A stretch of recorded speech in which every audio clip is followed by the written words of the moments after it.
Welcome to part 4 of our interview about Ahmad Fardid, the theoretician of violence, Mr. Afshin Sajedi. Let's talk today about the influence he had on many revolutionaries around him. Hello, and thank you for this chance once again. Actually, I have to point out something first to achieve an accurate answer to this question. Mr. Ahmad Fardid didn't finalize his study in Germany, and he came back or Iran during 60s. And he was welcome by the government and some friends of him then. Before explaining about the influence of his ideas in policy of Iran or Iran politics and social scene, just I have to once again remember some similarities between his thinking and Mr. Heidegger, and that what he has obtained from Mr. Heidegger. We have already explained that Mr. Heidegger a crucial question goes about the existence by self, because he said that the philosophy always goes about the manifestation of existence, but not by the existence by self. And then he says that the existence is not studiable, we cannot study, is not approachable, but we have always to pay attention that the existence is a pure and undividable essence. Then he outlines a concept. Have you ever heard maybe the design? And design means being over there. Then he generalized this concept to the ethnics and to the cults in so-called third world countries, but third world countries is then was not didn't exist yet. But anyhow, he meant then the countries that was colonized by the German rivals, and then he concluded that these cults should show they resist against the pressure from the upper level, from the higher level. Mr. Fardid picked this point of him and says that Mr. Heidegger teaches us that we have to have resist against the pressure of the Western countries. Another point that was picked by the Mr. Fardid from Mr. Heidegger was about the poisoning position of the technology, and because the Mr. Heidegger explains that the technology is going to stop the production of thinking, and if the thinking is stopped, stop the production, no thinking more, the philosophy will stop, and if philosophy stops, the humankind will be as a slave of the machine, and the machine will rule the humankind, and this would be a very dangerous aspect of the new technology, new civilization. Mr. Heidegger also transfers this concept from Mr. Heidegger to the then philosopher in Iran, and says that technology is not good for us and we have to stand against the technology. And the third concept that Mr.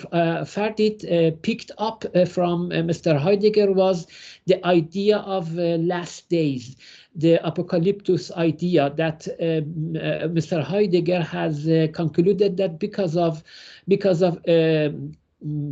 stopping in the producing of the thinking and idea, we will be in the last days of history, and eventually we are going to begin another era in the history, and that's why we are in the last day of this civilization. Before that, I have explained in previous sessions that then there was an common interest between Russian interest and Shia clerics in Iran, Shia clergies, because both try to prevent the Iranian society to achieve the modernizing, because modernization was danger for both.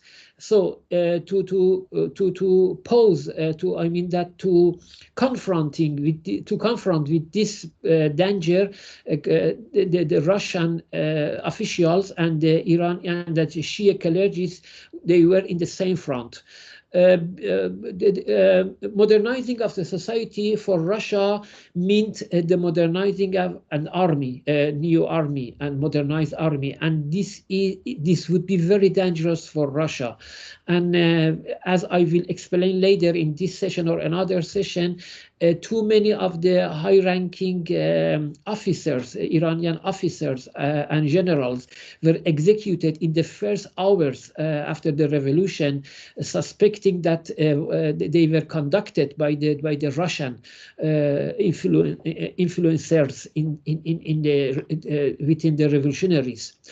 And also, modernizing of the Iranian society would be a danger for the clergies, as they would lose their authority and provision. Supervision over the Iranian society, because how the Iranian individuals go to the technology, they would think more, and they would release from the old superstitions, and they would think more freely. And this should be also a danger for the Shia clerics. During the Qajar dynasty, they were in close cooperation with each other, and in the beginning of the Pahlavi era also, they continued to this strategic cooperation.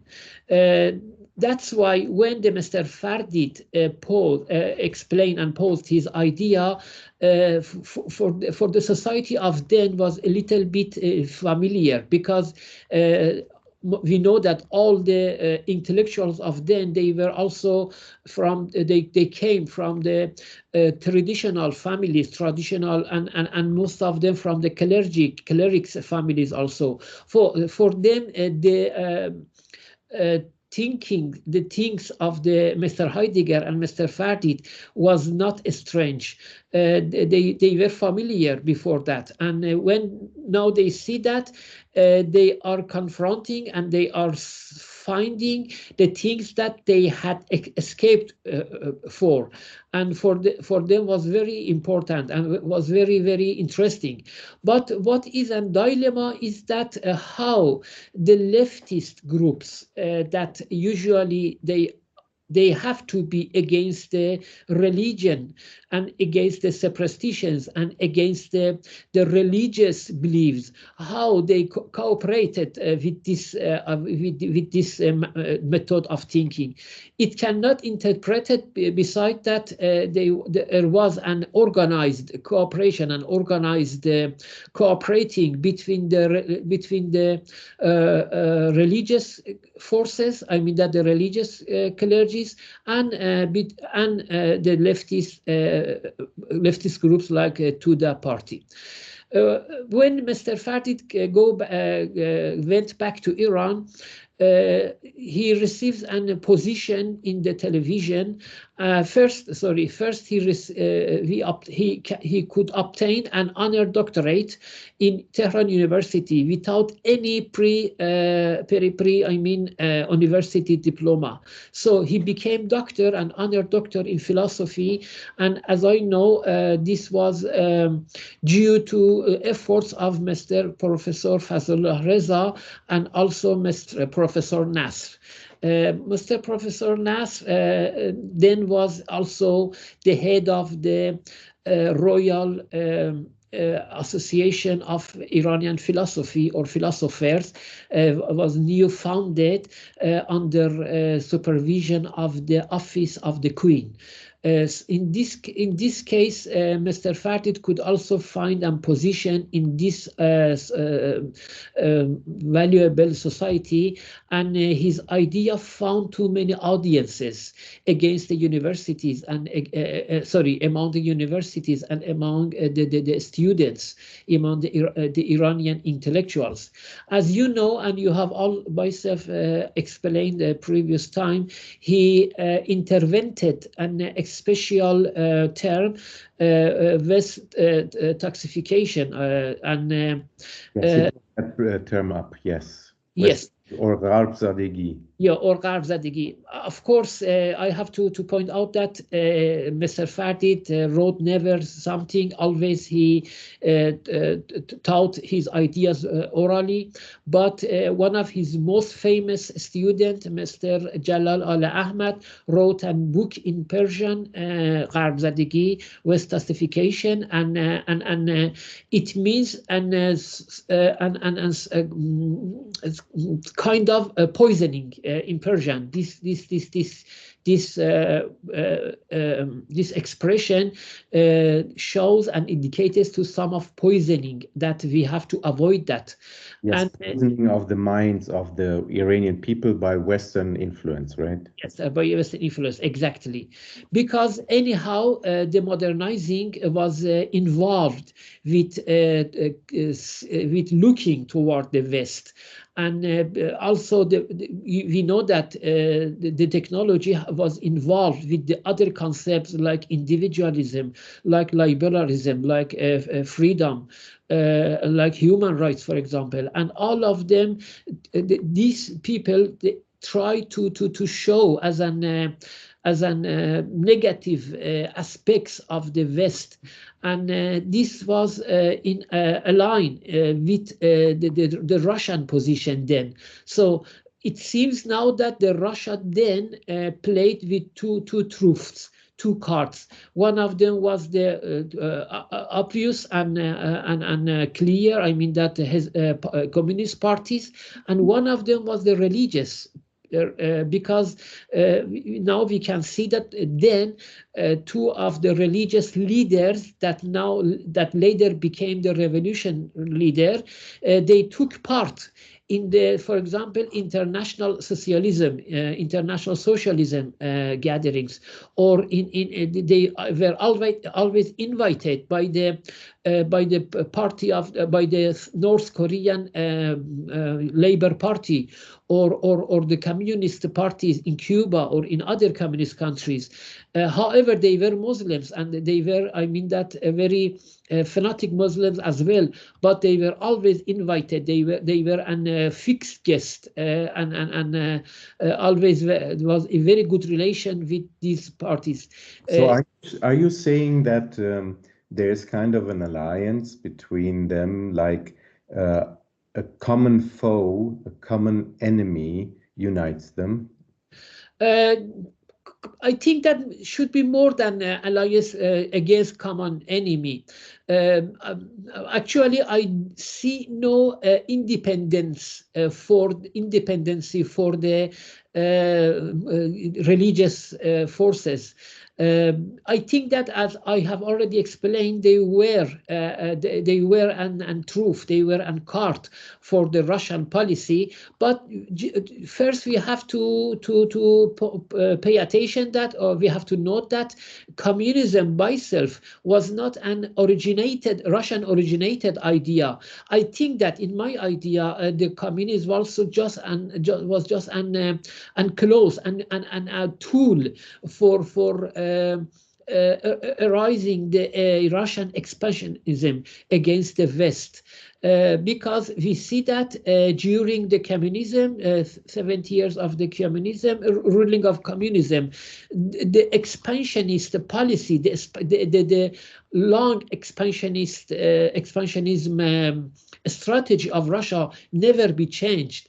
And we can see the same strategy as before the communism and after the communism and during the communism. So I think that in this case, the terrorist Islamic groups in Iran, Fadayan Islam, devoters of Islam or sacrificers of the Islam, we can translate, they were also a Russian-made group. Of course, maybe the Sampats or the low level members, they didn't know that who they serve. But the leaders were. I will show you later that how the leader, the high-ranking leaders, they knew that what they are doing, what they were doing, and later when became the leaders of the country, for example, in Iran, first they tried to execute and to eliminate all the national and independent figures in Iran, and then they tried to make an dependency between Iran and Russia. And for example, after the revolution, Iran stopped activities and marketing in gas markets around the world where the Russia was present. So we can show more, but now it's not very relevant to our argument. So I'm going further to the Fardid's explanation. So the Fardid has had an opportunity and chance to expose his idea, to explain the idea of Martin Heidegger for the Iranian intellectuals. Another thing that I have to explain and would be important to us is that the Iranian situation was very special then, because I don't know if you have ever heard something about the Persian corridor or not, but anyhow, when the Soviet Union was attacked by the Germany during the Second World War, the Britain and the United States decided to delegate helps to dispatch as much as possible weapon and ammunition to the Russia, but there was no way to do it because from the east, from the Vladivostok was too far.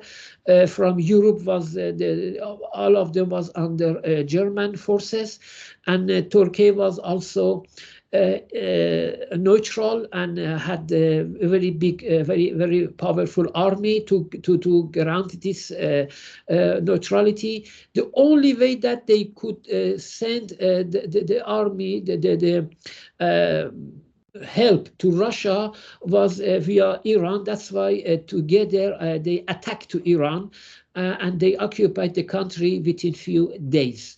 That's why then Iran, the people, I mean that the opinion, the public opinion was against all these three countries, and they thought they felt some similarities with the Germany. And then also we have to remember that still there was the propaganda of the Nazi party was valid, and the Iranian they considered themselves as the Arya race, and they thought that they were also at the same race with the German and with the India. And you know that even the cross, I mean that the broken cross of the Nazi was an Indian figure and not by the was not a religious. Are you talking about the swastika? Yes, it Okay. was taken from the Indian. So I mean that then when Mr. Fardid talked about Mr. Heidegger, without saying anything more, he could find some audiences, because just the name of Mr. Heidegger was sufficient for Iranian to convince the Iranian people, the Iranian intellectuals, because they had no good taste they had no good favorable memories, no good feeling about the West, about the United States and Britain, but they thought in some similarities with the Germany. This was also a good way for the Mr. Fardid to pose his ideas about this. Then he exposes these three axes I have explained about against the technology. To be against the technology, we have to prevent coming the technology. We have to make an obstacle against the West and West-toxification, and we have to note that we are in the last days, and we have to make ourselves prepare to confront with the last days and going to another stage of the civilization. These all three were later the basis of the Islamic Republic of Iran policies against the West. Just I have give you as the last words some examples about that. First of all, that when the technology would come to Iran, the clergy were against about that, so that, for example, they didn't allow the people to use the technology.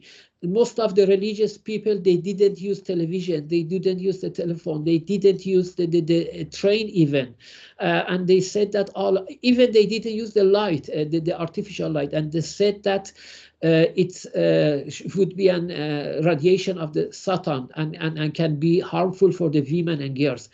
But one of the notable cases in this context that I can mention is the trial and execution of several officials, I mean that high-ranking officials from the royal government during the early days of the current regime in Iran. After the Shah left the country and the royal monarchy fell in February 1979, many high-ranking officials were arrested by the revolutionaries and swiftly tried and executed. At a closer look to the charges brought against them reveals that in the eyes of the revolutionaries, their most unforgivable crimes was their efforts and trying to modernize the country as a result of the Mr. Fardid's teachings and policy. For instance, the Mr.